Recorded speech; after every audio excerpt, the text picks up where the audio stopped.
Oke, baik Leo, dikasih waktu 7 menit paling banyak untuk menjelaskan intisari dari proposal Leo. Silakan.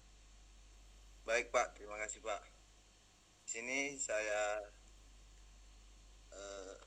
akan bisa sedikit dari proposal yang berjudul Bina yang Luka Batin, yang dengan subjudul Pelayanan Pastoral pada Tina yang memiliki luka batin dengan forgiveness atau memaafkan.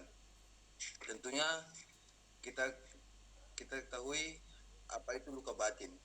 Tentunya luka batin merupakan akibat dari pengalaman masa lalu seseorang atau pengalaman mengecewakan dan menyakitkan yang dialami sehingga pada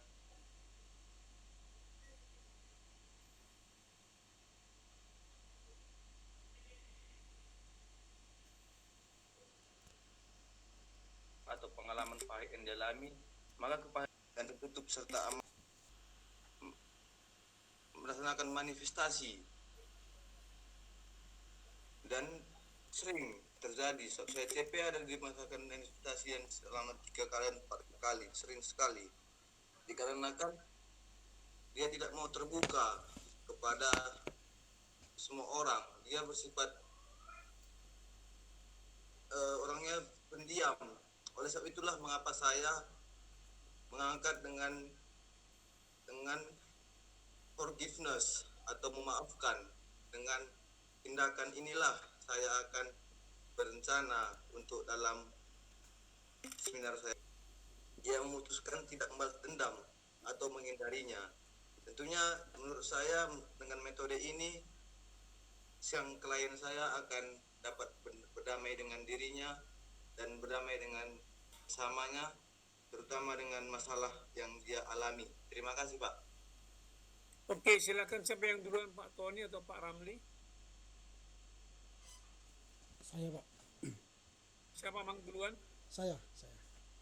Ya silakan Pak Ramli, berapa jam ya? Oke, baik. Terima kasih Pak moderator dan Silakan Amang. oke. Terima kasih Pak moderator dan terima kasih buat Leo, selamat ya sampai sekarang sudah bisa menyusun seminar proposal. Tentu kami akan memberi masukan supaya semakin baiklah seminar proposalmu ini dijadikan menjadi skripsi nantinya. Ada beberapa catatan yang hendak saya sampaikan. Yang pertama soal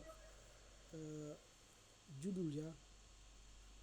Judul itu ini sekarang kan masih seminar proposal. Jadi sekarang ini belum bab 1. Ini masih seminar proposal sehingga dia langsung judulnya saja. Di layar saya belum kelihatan ini. Oh, belum kelihatan. Oke, sebentar. Di layar Pak yang lain. Layarmu Leo? Belum kelihatan Pak. Dan Pak Tony? suara nggak dengar di HP saya Pak. Enggak kedengaran? Belum Pak, belum. Oke. Saya buat dulu. Apakah suara saya sudah ada kedengaran di sini? Ya lumayan. Amang kan suaranya serak-serak bahasa ini. Oke. Udah jelas. Tes. Sudah? Oke. Saya share lagi ya. Pak, izin Pak. Saya suara Bapak nggak kedengaran Pak. Ya, share-nya sudah kelihatan, share screen saya. Sudah? Belum? Di layar belum muncul Amang. Belum muncul ya? Wah. Oke lah, kalau begitu mungkin mengalami gangguan dia. Baik, saya teruskan aja ya. Ya mungkin ada gangguan jaringan kali ini. Iya. Jadi saya kabelnya luka itu Bang. Kabelnya luka. Nah, sudah kelihatan. Udah kelihatan Amang. Oke, baik. Iya. Jadi judulnya kita hindarilah penggunaan bahasa asing dalam judul, tapi dalam kurung nanti boleh. Jadi luka batin dengan memaafkan dalam kurung forgiveness gitu ya. Nah itu. Jadi nanti ini masih proposal bab 1, belum ditulis bab 1. Ini masih proposal, jadi judul itu aja langsung. Kalau sudah diterima nanti baru bab 1 dari skripsi. Itu yang pertama. Kemudian dalam menulis misalnya Margaret Hill et al. Itu artinya dan kawan-kawan. Bahasa Inggris ini et al. Dan kawan-kawan.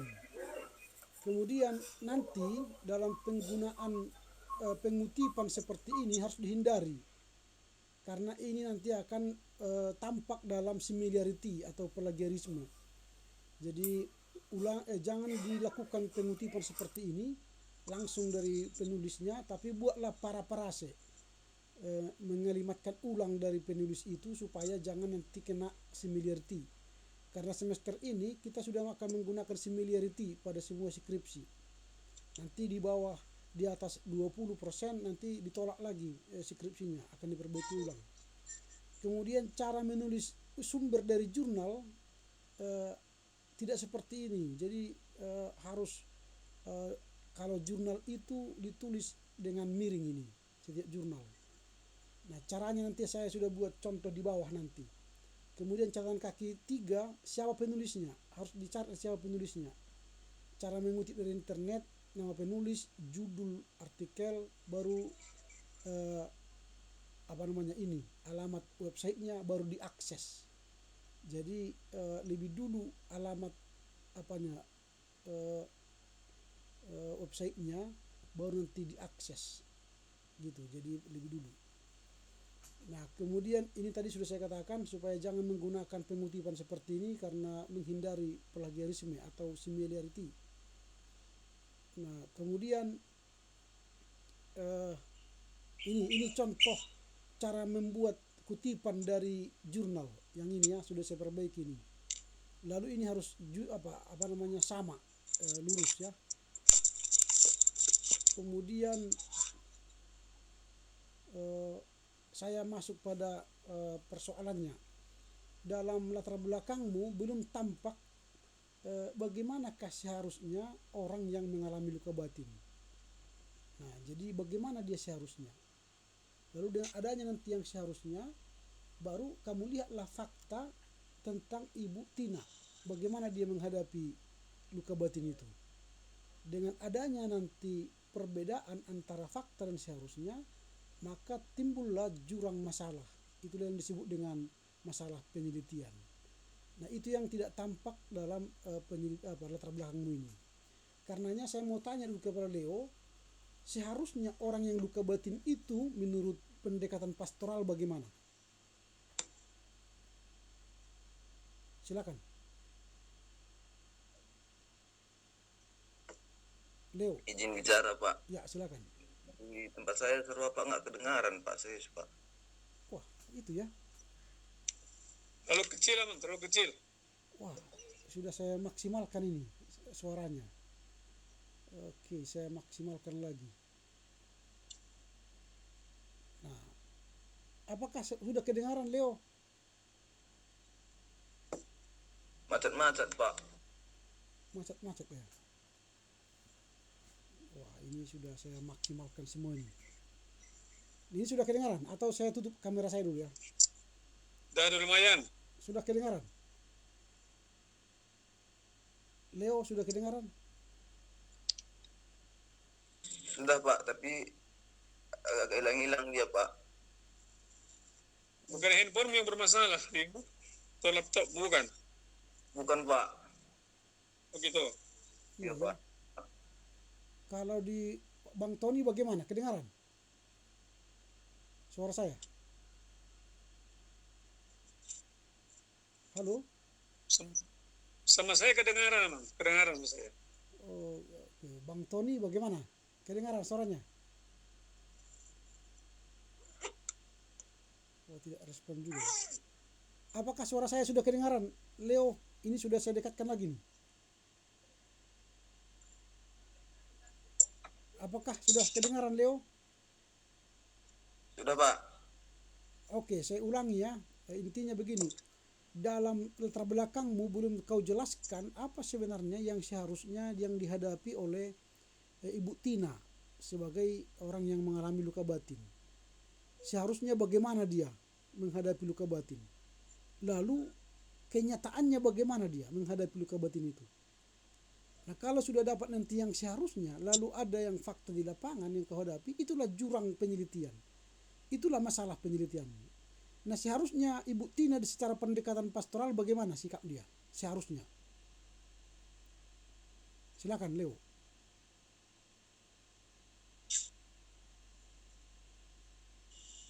baik Pak. Tentunya bagaimana sang klien saya Ibu Tina dalam menghadapi masalah atau luka batin yang dia hadapi. Sebelum saya berjumpa dengan dia, tentunya dia orangnya itu tertutup Pak.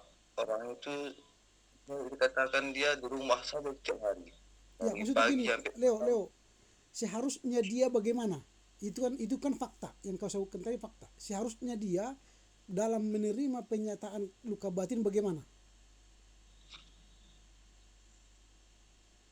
tentunya seharusnya sang klien saya dalam luka batin itu tentunya dia itu terbuka Pak kepada saya, Ya, terus dan dia menerima saya, dan bahkan juga dia ingin satu keluarganya semua Pak jadi yang nggak jadi klien saya Pak. Tetapi itulah saya membantu minta tolong sama Pak Jaka, itulah bagaimana nanti tentang keluarganya yang lain Pak, karena klien saya ini Pak dari turun menurunnya kan Pak, ada kayak ikatan gaib gitu dia Pak. ya, oke, saya mengerti. Yang saya maksud tadi seharusnya dia terbuka, oke. Lalu apalagi yang seharusnya kalau orang menerima luka batin secara kekristenan. Nah, kalau itu sudah kau dapatkan, lalu kamu lihatlah dia sehari-hari, dia tertutup, tidak mau bicara. Baru terjadilah gap. Pertanyaan penelitiannya ialah mengapa Tina tidak terbuka? Mengapa Tina tidak sembuh dan mengapa tidak mengampuni? Nah, itulah pertanyaan penelitianmu sebenarnya. Dan itu tidak tampak dalam latar belakangmu. Sehingga pertanyaan penelitianmu dan identifikasi masalahmu tidak ada. Seharusnya identifikasi masalahmu itu adanya sikap Ibu Tina yang belum mengalami kesembuhan dari luka batin. Dia belum sembuh. Itu fakta. Itu fakta. Baru adanya indikasi bahwa Ibu Tina menyimpan luka batin secara menahun. Itu fakta. Nah, itu kan identifikasi itu tidak tampak dalam skripsi proposalmu ini. Dalam identifikasi kau sampaikan bahwa ini pokok masalah dalam penyelesaian karya ilmiah adalah sejauh mana dampak luka batin. Nah, itu. Jadi salah identifikasi masalahnya. Kemudian rumusan masalahmu kau buat pertanyaannya banyak. Tetapi dalam tidak menjawab apa yang menjadi persoalan penelitianmu. Seharusnya kan yang kau tanya, mengapa Ibu Tina belum mengalami kesembuhan luka batin yang dialami? Atau apa yang menyebabkan Ibu Tina mengalami kesulitan mengampuni? Atau pendekatan pastoral apakah yang dibutuhkan Ibu Tina menyelesaikan luka batinnya? Itu pertanyaan-pertanyaan penelitiannya sebenarnya. Jangan terlampau banyak. Ini 8 pertanyaan kau buat. Pertanyaan itu harus kau jawab di bab 3, bab 4 nantinya. Makin banyak pertanyaanmu, makin sulitlah kau menjawabnya nantinya. Ya, cukup 3. 1 pertanyaan inti, 2 pertanyaan turunan. Dengan demikian nanti tujuan penulisanmu, manfaat penulisanmu pun akan disinkronkan dengan rumusan penelitianmu itu. Baru metodologi penulisanmu, karena ini kan studi kasus, pasti dia kualitatif. Ini tidak ada kau buat metodologi penulisanmu apa. Yang kau buat ini penelitian kepustakaan, pendekatan intervensi, penelitian lapangan, semua itu kau buat metodologinya nggak ada. Biasanya kualitatif dengan metode studi kasus. Itu biasanya kalau kasus-kasus seperti ini. Dan dengan demikian maka sistematika penulisanmu pun biasanya dengan menggunakan metodologi studi kasus, pasti ada deskripsi dan kajian teori, ada interpretasi masalah, dan ada aksi pastoral. Itu sistematika penulisannya. Nah, dan terakhir dari saya, sumber-sumbermu banyak sekali yang tidak valid, yang kau kutip-kutip ini di daftar pustaka itu, karena tidak jelas sumbernya. Nah, ini nanti saya akan kirim ke kamu semua yang saya buat ini catatan saya untuk dipertimbangkan dan diperbaiki. Demikian dari saya, Pak Jaka. Terima kasih.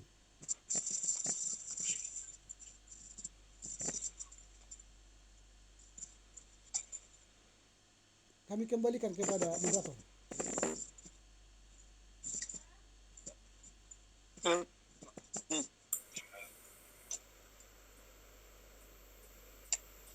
Silakan, sudah selesai Pak Tony. Iya. Bisa dengar di sana, Leo? Bisa, Pak. Jelas, Sudah pernah jelas, Bang, kamu jelas. melakukan pendampingan pastoral, Leo? Apa, Pak? Sudah pernah kamu melakukan tugas pendampingan pastoral seperti ini? Sudah, Pak. Tapi kayaknya kamu nggak mengerti dengan penelitian ini. Maaf ya, saya langsung buat catatan saya di sini. Tidak sungguh-sungguh memahami penelitian ini. Iya. Dan kesan saya sama dengan yang disampaikan Pak RH tadi. Coba kita lihatlah dulu. Lihatlah dulu judulnya. Lihatlah dulu di halaman. Nah, ini halamannya pun tak ada. Sesudah kutipan 14.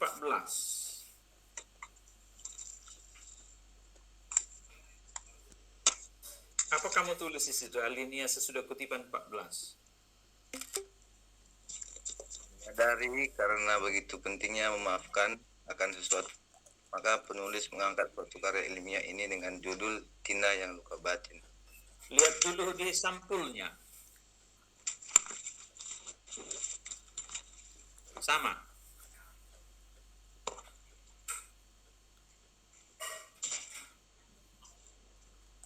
Jawab dulu, sama kah? Sama, Pak. Kok sama? Di sini panjangnya.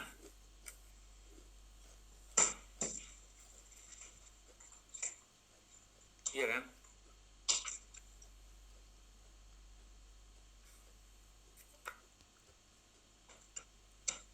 Coba cek dulu. Apa judulnya di sampulnya? Coba baca dulu. Apa judulnya? Judul saya, Pak, Tina yang Luka Batin, dengan subjudul Pelayanan Pastoral kepada Tina yang memiliki luka batin dengan forgiveness atau memaafkan. Oh, jadi kalau di kesimpulan di sini tidak perlu lagi subjudul itu.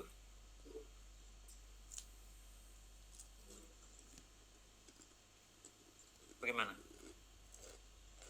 Perlu, Pak. Nah, itulah makanya kalau saya melihat kamu nggak sungguh-sungguh dalam penulisan dan dalam penelitian ini. Oke. Dari mana kamu dapat sebuah kesimpulan bahwa metode pengampunan atau forgiveness Dengan sang suami sudah lama 3 tahun tidak memiliki anak di tengah-tengah keluarganya, dan sang suami juga sudah lama atau sudah membohongi sang klien saya ini, Pak, karena latar belakangnya itu, Pak, ternyata sang suaminya ini, Pak, semenjak tahun 2012 sudah memiliki riwayat sakit jiwa, Pak. Tetapi orang ini menikah 2018, Pak. Suatu orang ini menikah, sang istri tidak mengetahui bahwa sang suami yang itu tidak ada, ceritakan tadi? itu tidak ada saya terangkan di paper saya, Pak. Iya, dari mana kami bisa memahami tulisanmu ini? Kan itulah bukti-bukti yang mau saya sampaikan tadi. Kamu nggak sungguh-sungguh dalam penelitian ini. Kenapa nggak kau masukkan itu dulu yang kamu ceritakan tadi? Karena rencana saya, Pak, itu nanti di bab 2, Pak. Jadi kenapa jadi persoalan? Kalau tidak ada di sini persoalan, itu kan persoalannya kan? Iya, Pak. Tapi tiba-tiba sebenarnya tidak ada persoalan di sini, tapi ada judul. Nah, itulah antara lain. di latar belakang ini cuma sedikit saja seperti aku terangkan di sini Pak. Sebenarnya di sini tidak ada persoalan di sini. Kalau saya melihat dari tulisanmu ini, tidak ada persoalan di sini. Tidak ada latar belakang masalah di sini. Tadi tiba-tiba ada judul, yang ada hanya teori-teori di sini. Luka batin menurut Margaret, bahwa pengalaman pahit menurut Julianto, lalu tiba-tiba menurut Rick Warren, lalu tiba-tiba ada masalah. Itu yang saya lihat di sini. Makanya saya sendiri tidak mengerti. Dan ini berdampak kepada, tadi Pak RH sudah singgung, identifikasi masalah. Apa sebenarnya permasalahan di sini? Coba dulu. Apa identifikasi masalahmu di sini? Yang saya buat identifikasi masalah saya, sejauh mana dampak luka batin terhadap seseorang yang tidak bisa berdamai dengan keadaan dan kurangnya tempat untuk mencurahkan isi hati dikarenakan kurangnya rasa percaya terhadap orang. Apa kira-kira maksudnya? Sejauh mana dampak luka batin terhadap seseorang yang tidak bisa berdamai dengan keadaan dan kurangnya tempat untuk mencurahkan isi hati dikarenakan kurangnya rasa percaya kepada orang lain. Nah, itulah. Dari manalah ini muncul masalah ini? Cobalah dulu. Itulah dulu, supaya kita boleh keluar nanti ke perumusan masalah. Ya Pak.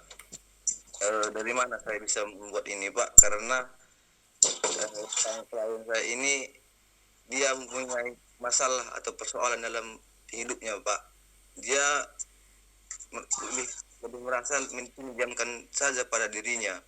Kalau dia cerita pada putus bagaimana dia tadi? Misalkanlah sang klien ini sepanjang hidupnya Pak, dia memiliki masalah atau dari kejadian seperti itu Pak, dia lebih memilih itu memendamnya atau mendiamkannya pada dirinya sendiri. Tetapi dia tidak mau menceritakan itu kepada siapapun Pak, baik itu pada sang suaminya di rumah Pak, karena ketika dia menceritakan itu kepada sang suami atau pada orang lain, dia pertama pada sang suami pasti memarahi dia Pak.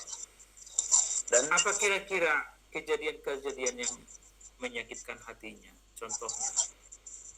Contohnya satu Pak, dia tidak dianggap keluarganya Pak. Bagaimana? Dia tidak dianggap menantu dari orang tua sang suami Pak. Oke. Satu. Apa lagi? Terus Iya. Jadi dia tidak dan tidak bisa berdamai dengan keadaan dan kurangnya tempat mencurahkan isi hati. Oke, jadi dengan permasalahan yang kedua tadi, yang dua permasalahan tadi, tidak ada orang tempat dia curhat ya. ya Oke. Apa latar belakangnya dia tidak dianggap menantu oleh mertuanya? itu tadi yang paling utama yang saya dengar dari dia Pak, karena tidak memiliki anak di tengah-tengah keluarga itu Pak. Jadi ini kan sudah 3 tahun tadi. Ya Pak. Apa maksudnya langsung menikah, langsung punya anak? Mungkin maksud dari sang mertua Pak, atau mungkin 2 tahun dia udah pengen sekali punya cucu Pak. Iya, tapi karena dia sang suami cuma anak laki-laki dari sang mertua. Oke. Ini dulu. Apakah tadi kamu katakan apakah sebelumnya dia tidak tahu bahwa suaminya ada gangguan jiwa? Iya Pak. Makin komplikasi persoalan ini. Masa dia nggak kenal suaminya, calon suaminya? Padahal dia udah pacaran udah berkisar 3 tahun juga Pak. Jangan-jangan dia ada permasalahan juga, permasalahan pribadi juga, kejiwaan juga. Iya, sang suami ini pun Pak minta jadi konseling juga dia Pak, tapi nantilah aku bilang Pak. Enggak, si Tina ini justru dia juga ada Karena- kenapa harus kamu paksakan kamu membuat penelitian dengan metode pastoral? Kalau saya melihat tidak mengerti kamu pastoral ini.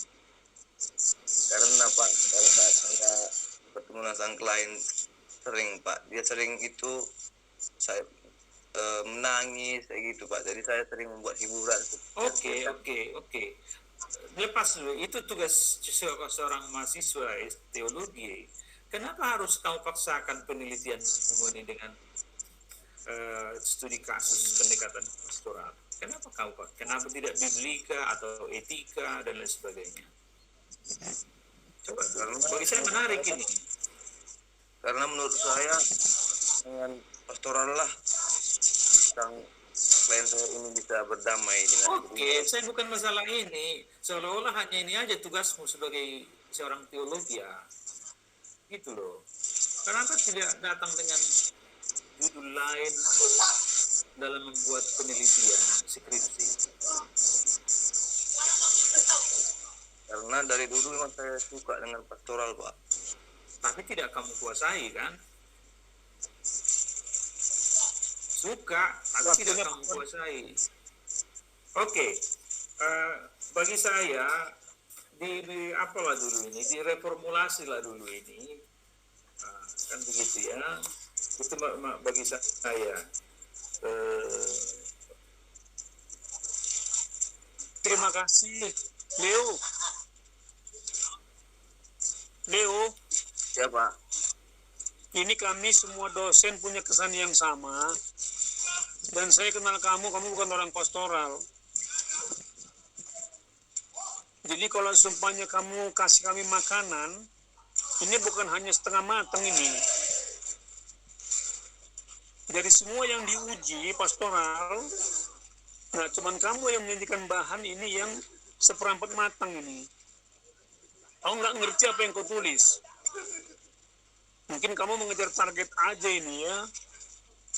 Gampangnya itu kalau bikin pastoral. Nah sekarang kedapatan lah kau kan. Dari semua yang maju, hanya kau ini yang nggak siap.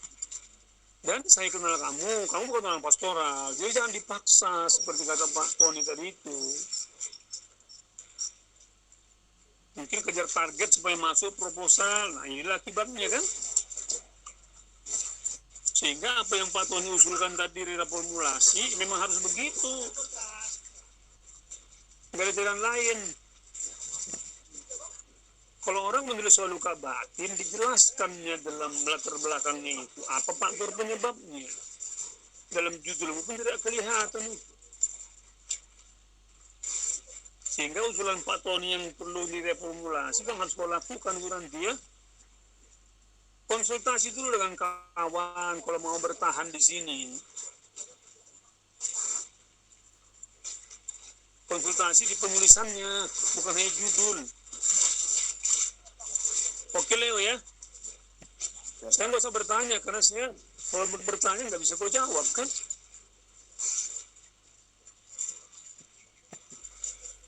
Begitupun Tuhan kuatkan dia dalam nanti mereformulasi apa yang akan dia tuliskan. Terima kasih Tuhan Yesus, dalam namamu kami berdoa. Amin. Amin. Oke ya Leo ya. Ya Pak. Jalan Pak. Oke, terima kasih. Oke. Leo, coba kamu keluar dulu. Pak Tony, Pak Rami jangan keluar dulu ya. Ya. Bisa? Oke, Pak. Oke. Leo, kamu keluar dulu bisa? Ya Pak. Permisi Pak, ya izin Pak. Ya, izinlah. Jadi emang kesan kita semua sama ini, bertiga.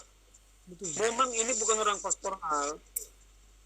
Dan dia paksakan itu. Jadi kalau menurut hemat saya, seperti Pak Tony tadi, dengan bahasa yang lembut itu lebih berbuat. Saya juga, kamu selalu ulang lagi ini ya. Betul. Iya, Pak. Ya. Mana Bapak berdua? Setuju. Kasihan dia, Pak. Kasihan. Iya, nggak ngerti Iya, dia. Dipaksakan. Bukan bidangnya ini. Dikasih saksang, dia suka arsik. Jadi bisalah dalam apa kita nanti dalam lembaran masukan kita, kita usulkan proposal ulang ya. Oke, siap. Iyalah, Pak. Setuju Pak ya? Setuju, setuju. Oke Pak. Oke. Salam. Ya. Shalom. Shalom. Di sini